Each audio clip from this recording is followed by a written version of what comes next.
andere schütteln es momentan gerade so richtig durch. Zum Beispiel ein Schweizer Staatsbetrieb. Mehr dazu von der Patti Basler. Ja, die Mutter Helvetia hat wieder mal ein Problem mit einem von ihren Lieblingskind. Es ist manchmal zu laut, es kommt auch zu spät und das mit dem WC funktioniert auch nicht so richtig. Mit anderen Worten, SBB. Ja. Und man weiss, wie es SBB macht. Einfach die Türen zutun. Wenn es einfach nur die Türen zutun, dann klappen die hinten und vorne nicht. Ja, liebe SBB, Türen im IC offen lassen. Das haben wir nicht gemeint mit der Forderung «mehr Wagen». Nein. Wir wollten mehr Zugwagen, nicht mehr Mut. Mut haben wir ja schon genug bewiesen, als wir Andreas Meier als CEO eingestellt haben. Das ist doch eine einzige Stellwerkstörung. Wenn man einen Millionenlohn ausstellt und gleichzeitig das Gesamtwerk wie gestört zu Tod spart. Gut, das Problem ist ja, dass es zu wenig Lokführer hat. Und ich verstehe es. Ich verstehe, das ist ein harter Job.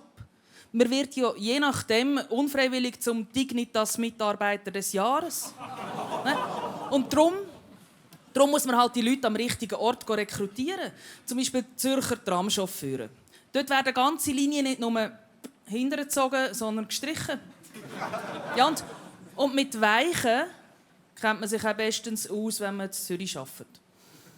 Ja, oder Leute, die gratis arbeiten, weil sie das Geld gar nicht brauchen. Zum Beispiel Martina Hingis. Die hat auch schon mal für einen Zug geworben und weiss, wie man den Service public macht. Oder so ein ehemaliger Bachelor.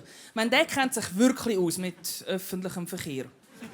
Ja. Und er bedient ja auch etwa das intellektuelle Niveau von der 1. und der 2. Klasse.